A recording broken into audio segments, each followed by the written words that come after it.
Hello, welcome to my channel again. YouTube એનાલિસિસથી મારે mail આવ્યો કે ભાઈ એવરી વિડીયો જે હું અપલોડ કરું છું એનાથી 4 થી 5 સબસ્ક્રાઈબર વધે છે ઓન એન એવરેજ. તો thank you for your support. અને યુઝ્યુઅલી મારી જે વિડીયો અપલોડ કરવાની ફ્રિકવન્સી છે એ 7 દિવસથી 10 દિવસની છે. ઘણી વખત જો કામમાં બિઝી હોઉં છું તો કદાચ થોડી વધુ વાર લાગી જાય છે. આની પહેલાં મેં એક વિડીયો મૂક્યો હતો માય બુક કલેક્શન પાર્ટ 1 એવું કંઈ કરીને, જેમાં મેં મારી થોડી બુકો બતાડી હતી. પછી મેં કીધું કે હું પાર્ટ 2 બનાવું, પાર્ટ 3 બનાવું. મેં કીધું એ બહુ લાંબુ થઈ જશે, એક બહુ મોટી પ્રોસેસ થઈ જશે અને મારે ઘણા બધા ટોપિક મગજમાં ચાલે છે, ઘણા બધા વિડીયો બનાવવા છે. Politics, history, books, art, songs, music, films. તો મેં કીધું ઘણું બધું બનાવવું છે, બટ એ બધા પર વાત જતાં પહેલાં મારું બુકનું ખાલી ઇન્ટ્રોડક્શન આપી દો. મારી કેટલી બુક મારી જોડે અહીંયા કેનેડામાં છે. આ ખાલી એ જ બુક્સ છે કે જે કેનેડામાં હું લઈને આવ્યો છું અથવા તો અહીંયા મેં જે વસાયેલી છે. આ બધી બુક નથી જે મારી જોડે છે. ખાસી બધી બુક્સ મારી ઇન્ડિયા છે જે હું અહીંયા લાવી નથી શક્યો, જે મેં આની પહેલાંના વિડીયોમાં પણ જણાવ્યું હતું. તો આ બધી જે બુક જે છે મેં અત્યારે બધી બેડ ઉપર મૂકી દીધી છે. તો તમે ફ્રેમમાં ઝૂમ કરીને જોઈ શકો છો કે કઈ કઈ બુક છે. ઘણી બધી આર્ટ્સ ઉપર છે, લિટરેચર ઉપર છે, હિસ્ટ્રી છે, સાયકોલોજી છે, નોવેલ્સ છે. નોવેલ્સ ખાસી બધી અહીંયા મેં વસાયેલી છે. મોસ્ટલી બધી ઇંગ્લિશ નોવેલ છે, વેસ્ટર્ન નોવેલ છે. તો આપણે વન બાય વન મેં એ રીતે ગોઠવી છે કે હું તમને એક ઇન્ટ્રોડક્શનમાં સમજાવી શકું કે ભાઈ કઈ બુક કઈ છે. તો આ જે આટલો સેક્શન જે છે અહીંયાથી આટલો, આમાં બધી જે વેસ્ટર્ન નોવેલ્સ છે સ્ટીફન કિંગની કે એ બધી નોવેલ્સ મૂકેલી છે, જેમાંથી મેં ખાસી બધી આઈ કેન સે કે મોટા ભાગની નથી વાંચી.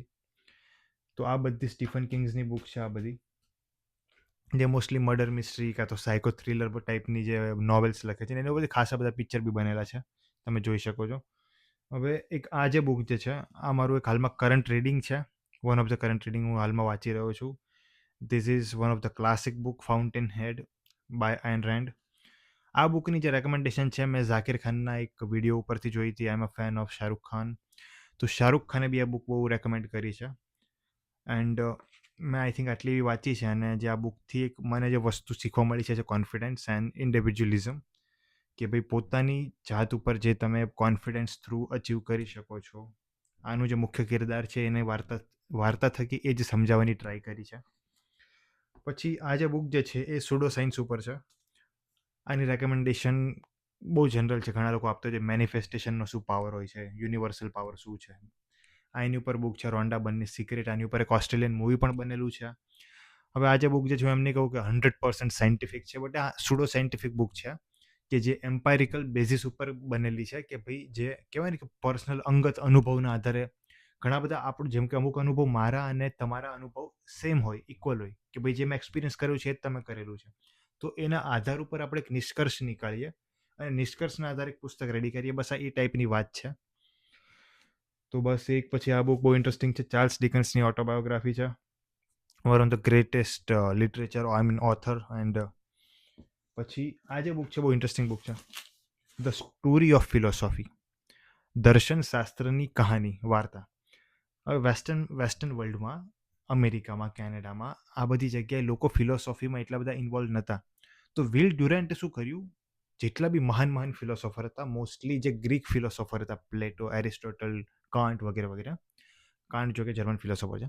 તો આ બધા જે ફિલોસોફરની જે લાઈફ હતી, એમની જે ફિલોસોફી હતી, એને બહુ સિમ્પલી એક વાર્તાના ફોર્મમાં બુકમાં લખી દીધી છે. એટલી સરસ બુક છે કે ભાઈ તમને વાર્તાના ફોર્મમાં પ્લેટો શું કહેવા માગતો હતો, એનું મેટાફિઝિક્સ શું કહેવા માગતું હતું, એનું એપિસ્ટેમોલોજી શું કહેવા માગતું હતું, એ દરેક વસ્તુમાં બહુ સિમ્પલી વાર્તાની જેમ લખેલી છે. તો this book is one of the good book in western country to read about philosophy. પછી આ જે બે બુક છે, આ બુક આઈ થિંક બધા ઓળખે છે. Homo sapiens, one of the finest book. Evolution, anthropology, sociology, how human evolve, આપણે હાલમાં જે તબકે પહોંચ્યા છીએ એ કઈ રીતે પહોંચે, ઇવોલ્યુશનની સંપૂર્ણ પ્રક્રિયામાં કઈ રીતે સોસાયટી ડેવલપ થઈ, લોકોના થોટ કેવી રીતે ડેવલપ થયા, બિઝનેસ કેવી રીતે ડેવલપ થયો, આ કોમ્પ્લેક્સ વર્લ્ડ કેવી રીતે ડેવલપ થયું, એનું સિમ્પલ નેરેશન આ બુકમાં છે.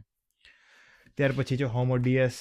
આ બુક હિસ્ટ્રી ઓફ ફ્યુચર છે, કે હવે આ સ્ટેજ પછી ફ્યુચરમાં શું થવાનું છે એનું પ્રેડિક્શન યુવલ નોવા હરારી, કે જે ઓથર છે, ઇઝરાયલ યહૂદી ઓથર છે, એણે એના હિસાબે કર્યું છે. હું એમ નહીં કહું કે ભાઈ મેં વાંચ્યું છે, મેં ખાલી ઉપરથી ખાલી બ્રીફ રીડ કરેલું છે. વાંચવાનો મારો વિચાર છે. અને આ ઘણા બધા લોકોના રેકમેન્ડેશનમાં હતું એટલે મેં વસાયેલું પુસ્તક છે. વેલ, હવે yes, this is something which I really like. Game of thrones. આજે આખી સિરીઝ છે. પાર્ટ 1, 2, 3, 4, 5.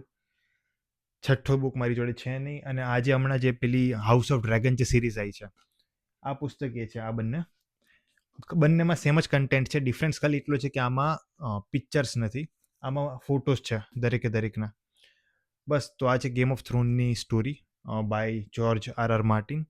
હવે આ બુક્સ વસાવવાની પાછળનું મારું સિમ્પલ કારણ એ હતું કે જો તમે ગેમ ઓફ થ્રોનના ફેન છો, ગેમ ઓફ થ્રોન તમે સિરીઝ જોયેલી છે, તો એ સિરીઝના અમુક જે પાછળના જે એપિસોડ્સ હતા, જો કે મને પર્સનલી ગમ્યા હતા, આઈ એમ નોટ દેટ પર્સન કે ભાઈ એ બહુ ગંદી બનાવી દીધી છે. હા, અમુક વસ્તુ મને જે લાજમી નથી લાગી, બટ છતાં એટલી ઠીકઠાક છે.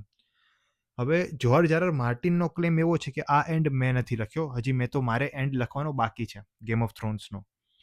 તો એ જ લાલચથી મેં આ બુક સેટ વસાવ્યો છે કે હું વાંચું જાતે, અને પછી એની જે એન્ડ બુક આવે એ બી વાંચું કે ભાઈ જ્યોર્જ આર માર્ટિન એનું કન્ક્લુઝન શું આપવા માગે છે આ બુકનું. અને બીજી આ બુક માટે બહુ ફેસિનેટિંગ વસ્તુ એ છે કે આમાં એક એણે જે વર્લ્ડ બિલ્ડિંગ કરી છે, પોતાની ઇમેજિનેશનથી આખી નવી દુનિયા ઊભી કરી છે, કે જેમાં 2 કોન્ટિનેન્ટ છે, ઘણા બધા કેરેક્ટર છે, એક આખું રાજ્ય વ્યવસ્થા એણે સેટઅપ કરી છે, પોલિટિક્સ છે ત્યાંનું, પછી ત્યાંની એક હિસ્ટ્રી છે, ત્યાંની થિયોલોજી છે કે ત્યાં અલગ અલગ લોકો અલગ અલગ ભગવાનને માને છે, એમના રીતિ રિવાજ અલગ અલગ છે. એક માણસ આટલા બધા કેરેક્ટર ડેવલપ કરે છે, આખું વર્લ્ડ ડેવલપ કરે છે, એની દ્રષ્ટિએ આખી દુનિયાની કલ્પના કરે છે, અને એ દુનિયાને સાર્થક સાબિત કરે છે પુસ્તકોથી. અને એટલી સાર્થક સાબિત કરે છે કે આગળ જઈને HBO વાળા એના રાઇટ્સ લઈને એની ઉપર સિરીઝ બનાવે છે, અને સિરીઝ બી સક્સેસફુલ સાબિત થાય છે. એટલી સક્સેસફુલ કે એની પછી એની બીજી બુકના ઉપરથી પ્રીક્વલ બને છે, fire and blood, house of dragon. So it means કે એ માણસની ઇમેજિનેશન સુપર સોલિડ છે.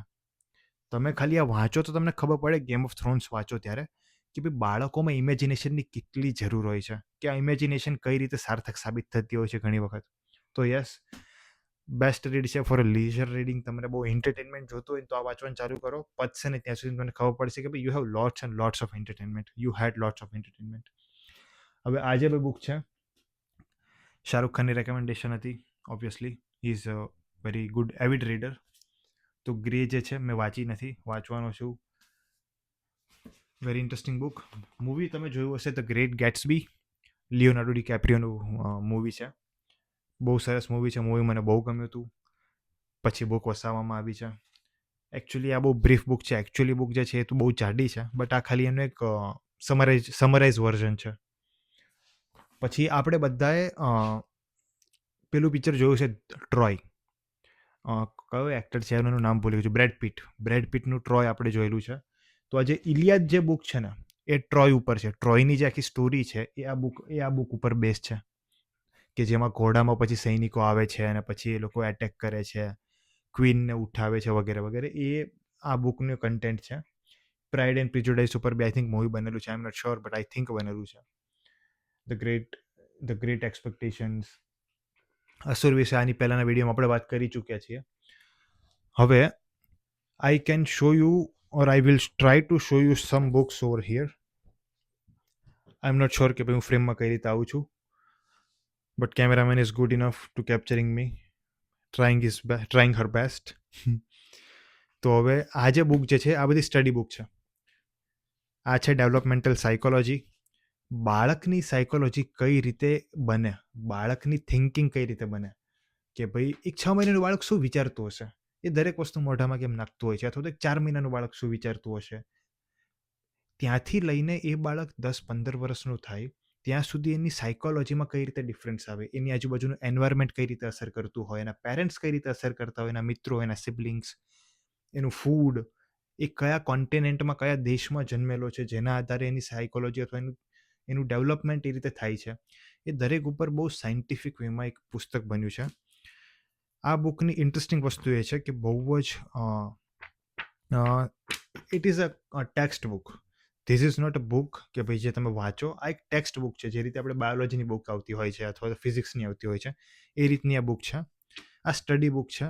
મારું વસાવાનું કારણ એ છે કે ભાઈ મેં બાયોલોજીનું જે પ્રાઇમરી એજ્યુકેશન છે લીધેલું છે, 11th-12th મેં બાયોલોજીમાં કરેલું છે. પછી મારું ગ્રેજ્યુએશન ઝૂલોજીમાં થયેલું છે. તો how biology works, how human body works, એ મને બ્રીફ ઇન્ટ્રોડક્શન છે, મને ખ્યાલ છે કઈ રીતે. તો આ બુક મને સમજમાં આવે છે. વાંચવાનું, ખરીદવાનું તાત્પર્ય એ છે કે ભાઈ કઈ રીતે બાળક ડેવલપ થાય. આની પહેલાં પણ મેં જણાવેલું છે કે સાયકોલોજી એક એવો વિષય છે કે જે મને બહુ ગમે છે, તો એના માટે આ બુક છે. અગેન મેં તમને પહેલાં બી કીધેલું છે કે મને ઇવોલ્યુશનની જે પ્રોસેસ છે આખી, એ જાણવાનો બહુ રસ છે. તો આ બુક એનું પરિણામ છે, હાઉ હ્યુમન્સ ઇવોલ્વડ.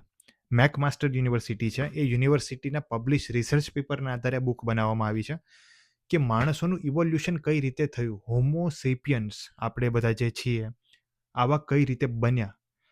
તો એનું બહુ સાયન્ટિફિક એક બ્રીફ ઇન્ટ્રોડક્શન આ બુકમાં છે. આ ખાસા સમયથી મેં વસાયેલી છે એટલાસ. રીઝન બિંગ, મને અલગ અલગ દેશોના નામ યાદ કરવા, એમની કેપિટલ્સ યાદ કરવા, આઈ ડોન્ટ નો, બટ મને ગમે છે. મે બી મારી હોબી જેવું છે. ઘણી વખત નવરો આવું અથવા તો કોઈ દેશનું નામ સાંભળો મને મગજમાં ના આવે કે કયા કોન્ટિનેન્ટમાં છે, એનું જિયોગ્રાફિક લોકેશન વર્લ્ડમાં કઈ જગ્યાએ છે, તો એ જાણવા માટે હું એટલાસ બહુ યુઝ કરું છું. Principal of self management self help book છે. રેડ કલરની બુક કે જે માણસ હાલમાં વર્લ્ડમાં પોલિટિક્સમાં બહુ ચર્ચામાં છે, ડોનાલ્ડ ટ્રમ્પ, એના પર એક બુક છે, ક્રિટિકલ બુક છે. એના અગેન્સ્ટની જે પાર્ટી છે લિબરલ પાર્ટીના એક એમપીએ બુક લખેલી છે અબાઉટ ટ્રમ્પ, કે ટ્રમ્પ કયા પ્રકારનો માણસ છે મારી દ્રષ્ટિએ. મેં હજી વાંચી નથી. હું જતો હતો કાર્લિન ચોક પર, રસ્તામાં એક ઘરની બહાર ટેબલ પર પડી હતી, મને જોતા ઇન્ટરેસ્ટિંગ લાગી તો લઈ લીધી. બુકનું નામ બી થોડું ઇન્ટરેસ્ટિંગ છે, ટ્રમ્પોક્રેસી. તો let's see how it goes. હવે આ બધી જે બુક જે છે આના વિશે આપણે આઈ થિંક ઓલરેડી આની પહેલાના વિડીયોમાં વાત કરી લીધા છે. મેં મૂકી દીધી એટલા માટે મારે ફ્લેક્સ કરવું તો આટલી બધી બુક છે મારી જોડે. હવે આ જે છે આ બહુ ઇન્ટરેસ્ટિંગ બુક છે. આ બુક નથી, મેમોર છે. પીટરબોરો ડાઉનટાઉનમાં માર્ક જોકિનન કરીને એક બુક સ્ટોર છે, અને બુક સ્ટોરના ઓનરનું નામ છે માર્ક. બહુ મસ્ત માણસ છે. આઈ થિંક સમવેર અરાઉન્ડ 70-75 હશે. મારી મોટા ભાગની એમાં જે તમે બુક જોવો છો એ ત્યાંથી જ આવેલી છે. હવે એણે છે ને આઈ થિંક આખી લાઈફ બુકની સાથે જ કામ કર્યું છે. પહેલાં જ્યારે અહીંયા કેનેડામાં એવું હોય છે કે બાળકો 10-15 વર્ષ સુધી સ્કૂલમાં ભણે ને પછી સ્કૂલમાંથી કોઈ બી જગ્યાએ જોબ કરવા મળે, પાર્ટ ટાઈમ જોબ. તો એ એક લાઇબ્રેરીમાં જોબ કરતો હતો એઝ અ સ્ટોર એસોસિએટ્સ. તો એને બુકની જોડે જોબ કરવી બહુ ગમવા મળી. તો આઈ થિંક એ 32-34નો થયો ત્યાં સુધી એણે ત્યાં જ એસોસિએટ તરીકે જોબ કરી એ બુક સ્ટોરમાં. ત્યાર પછી એણે નક્કી કર્યું કે હવે હું મારી પોતાની બુક સ્ટોર બનાવીશ. તો પીટરબોરોમાં આવ્યો અને એણે એ સમયે મતલબ આઈ થિંક 75-77 આસપાસ એણે બુક સ્ટોર પોતાનો ચાલુ કર્યો. એ માણસની ઉંમર અત્યારે આઈ થિંક 75-78 છે. અને પછી એણે પોતાનો એક્સપિરિયન્સ બહુ જ પતલી એવી એક મેમોરમાં લખ્યો છે કે બુક બિઝનેસ કઈ રીતે કામ કરે છે, એ વર્ષે કેટલા પૈસા કમાય છે. આપણને ખાલી, જેમ કે હું જ્યારે પણ એના સ્ટોરમાં જાઉં તો દર વખતે એક ડાયલોગ મારું કે mark, you are living in paradise. It means કે ભાઈ તું તો યાર જન્નતમાં રહે છે. મારી જેવા એક બુક રીડર માટે એની બુક સ્ટોર એટલો સરસ છે. ઓર્ગેનાઇઝ નથી. ઓર્ગેનાઇઝ હોત તો મને એટલો બધો ના ગમત, but totally unorganised book store છે કે જે બુકો તમે જુઓ ને થપ્પા ને થપ્પા પડેલા છે. હા, બટ એણે સેક્શન વાઇઝ થપ્પા મારેલા છે કે ભાઈ બુક સ્ટોરના આ ખૂણામાં ફિલોસોફીનો થપ્પો, પોલિટિક્સનો થપ્પો, નોવેલ્સનો થપ્પો, એ રીતે. તો મેં એને જ્યારે કીધું કે ભાઈ તું તો યાર જન્નતમાં રહે છે, તું તો ભાઈ સ્વર્ગમાં જીવે છે, તો એનો આન્સર એવો હતો કે ભાઈ તને એવું લાગે છે. પછી મેં બીજો ક્વેશ્ચન કર્યો, કેટલી બુક્સ વાંચેલી તારા જીવનમાં? તો એ કહે 2 બુક હું એક વીકમાં પતાવું છું, અને બુકની સાઇઝ સમવેર અરાઉન્ડ આટલી કંઈક હશે, સમજો ને. આ સાઇઝની બુક એ વીકમાં પતાવી છે 2. અને જો તમે રેગ્યુલર રીડર છો ને તો it is not very tough, પતી જાય, બિંદાસ પતી જાય. તો મેં કીધું તે કેટલી કહાનીઓ વાંચેલી છે કે છેલ્લા 30 વર્ષથી હું વાંચું છું, વીકની 2 બુક પતાવું છું, તું કેલ્ક્યુલેશન કરી લે. મેં નથી કર્યું, તમે કરી લેજો, ખાસી બુક થાય, બહુ જ બુક થાય. અને સ્પેશિયલી એવું કહે છે કે ભાઈ હું ખાલી મારા એન્ટરટેનમેન્ટ માટે વાંચું છું, હું ખાલી વાર્તાઓ જ વાંચું છું. તો એણે ખાસી બુક બી વાંચેલી છે. તો આ મેમોરમાં એનો એક્સપિરિયન્સ છે. એની જોડે અસોલ્ટ થયેલું છે એ બુક સ્ટોરમાં. એણે ઘણી વખત, જેમ કે 2008ની જે મંદી આવી હતી, વૈશ્વિક મંદી, એ મંદી ટાઈમે એણે શું સ્ટ્રગલ કર્યું હતું ફિનાન્શિયલ, એ બી આમાં એણે લખેલું છે કે ફિનાન્સનું કેવું સ્ટ્રગલ હતું, ધંધાના કારણે પર્સનલ લાઈફમાં શું ઇફેક્ટ પડ્યો, એની રેપ્યુટેશન કઈ રીતે પીટરબોરોમાં બની as a book store owner. તો એનો એક્સપિરિયન્સ બહુ સારી રીતે લખ્યો છે. અને મને ગમ્યું એ કે એક સામાન્ય દુકાનનો માલિક પોતાની વાર્તા એટલી સરસ રીતે એણે કઈ સંભળાવી છે આ બુકમાં કે તમને એમ થાય કે ભાઈ આ કોઈ ઓથર નથી, બટ બહુ સરસ રીતે એણે કઈ સંભળાવી છે એની વાર્તા. તો મને લાગે છે એનું પરિણામ એ છે કે એણે આટલા વર્ષો સુધી જે બુકો વાંચી છે એનું પરિણામ પતલી એવી પુસ્તક છે કે જેમાં એણે પોતાની કહાની બહુ સરસ રીતે રજૂ કરી છે. ક્યારેક જો તમે પીટરબોરો આવો તો please go and visit Mark Jokinen. ડાઉનટાઉનમાં જ બુક છે, આઈ થિંક હન્ટર સ્ટ્રીટ ઉપર. બહુ સરસ માણસ છે. હવે આઈ થિંક હું યાદ નથી મેં ઉપનિષદની વાત કરેલી છે કે નહીં, આઈ થિંક મેં કરેલી છે, છતાં બહુ ઇન્ટરેસ્ટિંગ બુક છે. Must read for Indian philosophy અને ઉપનિષદ આપણે જેને કહીએ છીએ, વેદાંત ફિલોસોફી માટે બિગનિંગ આ બુક સારી છે. તો બસ, this is my book collection in Canada. Somewhere around 85-89 જેટલી બુક છે બધું થઈને. મોટા ભાગની નથી વાંચી અહીંયા જોબ્સમાં, સ્ટડીમાં. હવે યુટ્યુબ વિડીયો ચાલુ કરે છે તો એના કયા ટોપિક ઉપર વિડીયો બનાવો, એનું શૂટિંગ શું કરવું, કઈ રીતે કરવું, વગેરે વગેરે ઉપર ખાસો ટાઈમ જાય છે. અને એડિટિંગમાં બહુ ટાઈમ જાય છે એકચ્યુઅલી, સાચું કહું તો. But still I M trying. હાલમાં એક તો આ બુક મારી પતવાઈ છે, બ્લિંક, અને ઓલી બુક મેં જોડે જોડે ચાલુ કરેલી છે, ફાઉન્ટેન હેડ, મેં જે તમને પહેલાં કીધું. તો આ પતશે તો એ બુકની પાછળ હું પૂરો ફોકસ કરવાનો છું. અને ખૂણામાં કદાચ તમને પેલી he is one of our own, એ એક બાયોગ્રાફી છે. એક કેનેડામાં એક કોચ છે, એ કોચની ઉપર બાયોગ્રાફી છે. મને બહુ ઇન્ટરેસ્ટિંગ લાગી હતી, કોલેજની લાઇબ્રેરીમાં પડી હતી, મેં લઈ લીધી છે. તો બસ, this is my book collection. અને સાચું કહું ને યાર, બુકના રીતે ગોઠવીને બુકની જોડે રહેવાનું એક મજા આવે. अनुराग कश्यपનો એક વિડીયો છે જેમાં એ બોલે છે કે ભાઈ, मुझे ना बुकों से घिरा रहना पसंद है, मेरे चारों ओर बस बुकें हो तो मैं खुश रहता हूँ. तो बस मेरा ऐसा ही है કે મારી બધી બાજુ જો નકરી બુકના થપ્પા હોય ને તો મને બહુ ગમે. અને મારું એમ્બિશન બી જ છે કે ભાઈ એ રીતનું એક ઘર બનાવું, એવી લાઇબ્રેરી બનાવું કે જ્યાં ખાસી બધી બુક હોય, બધા વિષય પર હોય, સાયકોલોજી પર, ફિલોસોફી પર, હ્યુમનિસ્ટી પર, ઇવોલ્યુશન ઉપર, એ દરેક સબ્જેક્ટ ઉપર કે જે મને ગમે છે, જે મારે જાણવા છે, શીખવા છે, સમજવા છે. તો let's see how it goes. Thank you for watching my videos. Thank you for your support. And તમારા આટલા બધા સપોર્ટ માટે, અન્ડરસ્ટેન્ડિંગ માટે ખૂબ જ આભાર. એન્ડ પ્લીઝ, કદાચ તમારી કોઈ રેકમેન્ડેશન હોય તો પ્લીઝ લેટ મી નો. કોમેન્ટમાં મને જણાવો કે તમે કઈ રીતની બુકો વાંચો છો. કદાચ જો આપણું ઇન્ટરેસ્ટ સેમ હશે તો કદાચ હું તમને કઈ રેકમેન્ડેશન આપી દઈશ પર્સનલી. તમારી કોઈ સારી રેકમેન્ડેશન હોય તો પ્લીઝ ટેલ મી કે આ બુક મારે વાંચવી જોઈએ, ફિલોસોફી ઉપર હોય કે સાયકોલોજી ઉપર હોય. It would help me and my reading. So thank you so much. See you in next video.